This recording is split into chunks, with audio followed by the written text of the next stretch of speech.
मित्रों, मैं हूं बिस्मिल्लाह आफ्ताब आलम और आप देख रहे हैं उर्दू हिंदी नॉलेज चैनल।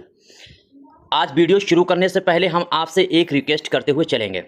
आज के वीडियो में हम जो चर्चा करेंगे वो करेंगे जो पेपर हो रहे हों, चाहे एलटी का एग्ज़ाम हो रहा हो, चाहे टीजीटी का एग्ज़ाम हो रहा हो, चाहे पीजीटी का एग्ज़ाम हो रहा हो, या फिर इसके अलावा असिस्टेंट प्रोफेसर, अध्यापक बनाने के लिए जितने भी एग्ज़ाम हो रहे हैं, उन सभी की एक कॉमन समस्या पेपर आसान, और साथ ही साथ में दूसरा सबसे बड़ी समस्या पेपर में लगातार गलत क्वेश्चन पूछे जाने का कारण क्या है।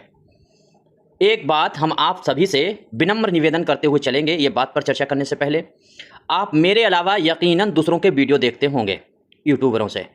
उन यूट्यूबरों से आपको दो रिक्वेस्ट हर यूट्यूबर से कमेंट में करना है। नंबर एक, ये रिक्वेस्ट सभी से करना है कि आप नई वैकेंसी आने वाली हैं, ये आंसर किया में ऐसे क्वेश्चन दिए गए हैं, ये पेपर हल करा दिए ऐसे हैं, इन सब चीज़ों पे चर्चा ना करके पहले जो बेसिक मुद्दे हैं उन पर रोज़ एक बार चर्चा करें। सभी से रिक्वेस्ट करें, सब मिलकर आवाज़ उठाएं तो कुछ चांद पे रोप पड़े, मैं तन्हा जुगनू हूँ मेरे चिल्लाने से क्या होगा। तो सभी को मजबूर कीजिए आप अपने मुद्दों पर बोलने के लिए, जो आपके साथ गड़बड़ी और आपके साथ समस्या खड़ी हो रही उस पर। नई वैकेंसी आएंगी, उनका स्वागत किया जाएगा, उनकी तैयारी, उनके बारे में तब चर्चा की जाएगी। और दूसरी चीज़ यूट्यूबरों से आपको रिक्वेस्ट जो करनी है वो ये कि वो किसी भी कीमत पर रिजल्ट आने से पहले, ओरिजिनल आंसर की यानी फाइनल आंसर की आने से पहले, कट ऑफ आने से पहले, किसी भी कीमत पर किसी भी वैकेंसी की कट ऑफ यूट्यूबर ना बताएं, बिल्कुल भी इस पर एनालिसिस ना करें। आपने कभी देखा है विकास दिव्यकृति सर को कभी भी चर्चा करते हुए, खान सर को आपने देखा है कभी भी चर्चा करते हुए कट ऑफ पर? इतने एग्जाम करवाते हैं, उनके भी हजारों बच्चे निकलते हैं, क्वालिफाइड होते हैं। तो ये छोटे छोटे जो यूट्यूबर हैं जिनकी व्यूज जो हैं वो 20,000, 30,000, 50,000, 1 लाख तक आते हैं, यही क्यों इस चीज पर चर्चा करते हैं? ये सबसे ज्यादा नुकसान देने वाली चीज है। मैं कई बार आपको बता चुका हूं कि जब यूट्यूबर मान लीजिए 125 क्वेश्चन में आपके सामने पहले से ही 120 पर कट ऑफ जाएगी ये बात बताने लगते हैं, तो आयोग को कोई मुश्किल नहीं है 122, 125 में से 121, 123 पर कट ऑफ काटने में, क्योंकि 90% स्टूडेंट को, बल्कि 90 से भी ज्यादा परसेंट स्टूडेंट को ये यूट्यूबर ही संतुष्ट कर चुके हैं। ये संतुष्ट कर देते हैं और बच्चा सोचता है कि मेरा तो होने वाला है ही नहीं। अब हम लोग बात करते हैं अपने वीडियो पर, अपने सवाल पर। देखिए, कोई भी एग्जाम आप एलटी का अगर उर्दू सब्जेक्ट का आप उठा करके देखेंगे, उर्दू अगर जो है सब्जेक्ट इसका अगर आप उठाकर देखेंगे तो कम से कम इसके अपने सब्जेक्ट में 10 क्वेश्चन गलत हैं और जीके जीएस में 3 क्वेश्चन गलत हैं। कुल मिलाकर के 13 क्वेश्चन एलटी में गलत करके बैठे हुए हैं। आप यूपी असिस्टेंट प्रोफेसर का एग्जाम उठा करके देख लीजिए, उसमें सब्जेक्ट में 5 क्वेश्चन गलत हैं, 2 क्वेश्चन आपके सामने जो है वो गलत दे दिए गए हैं जीके जीएस में। इस तरह से गलत के हिसाब से अगर आप और भी अपने जिस भी सब्जेक्ट के हों, हिंदी के हैं, पॉलिटिकल के हैं, हिस्ट्री के हैं, सभी देखिए। और फिर होता यह है कि आज चैलेंज करते हैं। पहले तो ये पैसा पैदा करने का एक तरीका था, जब इस पे बहुत ज्यादा बात उठाई गई तो वो धंधा तो बंद हो गया। यानी पहले सबसे ज्यादा पैसा उगाने का एक तरीका था कि मान लीजिए 10 क्वेश्चन गलत पूछ लिए, 500 रुपए एक क्वेश्चन पर चैलेंज करने की फीस रख दी गई है, 5,000 क्वेश्चन 5,000 बच्चों ने कर दिया है, समझ लीजिए 5 करोड़ रुपया सीधा हो गया। और बाद में चाहे क्वेश्चन आपका स्वीकार किया जाए या ना किया जाए, वो आपको पैसा वापस नहीं किया जाएगा। अब ये वाला काम तो बंद हो चुका है, लेकिन प्रश्न गलत पूछे जाते हैं और फाइनल आंसर की दी नहीं जाती है। ये कभी भी नहीं पता चल पाता है कि गलत पूछे गए प्रश्नों को आपने जो चैलेंज किया वो स्वीकार किए गए या नहीं स्वीकार किए गए हैं।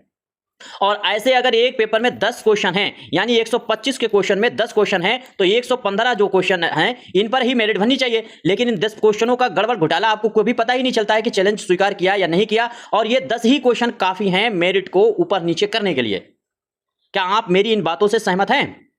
बिल्कुल सहमत होंगे, क्योंकि यह समस्या हर सब्जेक्ट वाले की है कि ये जो क्वेश्चन गलत पूछे जाते हैं। ऐसा क्यों?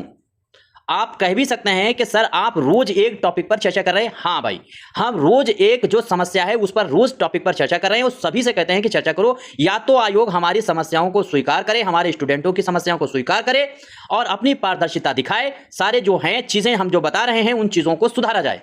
गलत प्रश्न पूछे जाने के 2 कारण, या तो ये 10 क्वेश्चनों के जरिए कुछ ऐसा जरूर करने का प्लान चल रहा है जिसकी जानकारी किसी को ना हो पाए, या फिर आपके पास 125 क्वेश्चन सही बनाने वाले योग्य टीचर यानी पेपर बनाने वाले लोग ही नहीं हैं।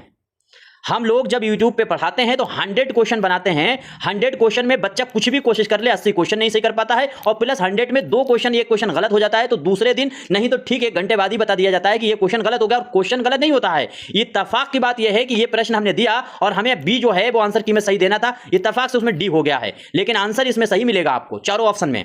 आपकी तो गलती है कि चारों ऑप्शन ही नहीं सही होते हैं, या फिर चारों ऑप्शन गलत होते हैं, और चारों ऑप्शन गलत होने के साथ साथ में क्वेश्चन तो गलत, चारों ऑप्शन तो गलत हैं ही, लेकिन उनमें क्वेश्चनों की इतनी मिसप्रिंट होता है कि बच्चे को कंफ्यूज इतना हो जाता है कि आप दरअसल आप पूछना क्या चाह रहे हैं उससे।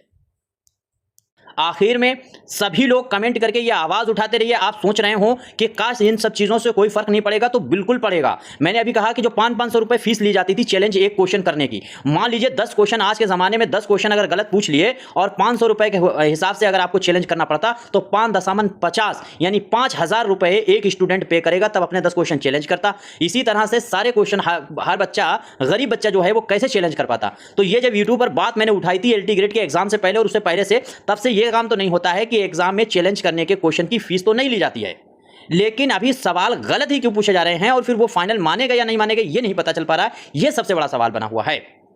आपको क्या लगता है? आपको कमेंट करके बताना चाहिए। जब ज्यादा लोग देख रहे होते हैं, साथियों को शेयर किया कीजिए। मैं कभी आपसे नहीं कहता कि चैनल को मेरे सब्सक्राइब करो, मुझे जुड़ो, ये करो, वो करो, लाइक करो, डिसलाइक करो, मुझे कोई फर्क नहीं पड़ता।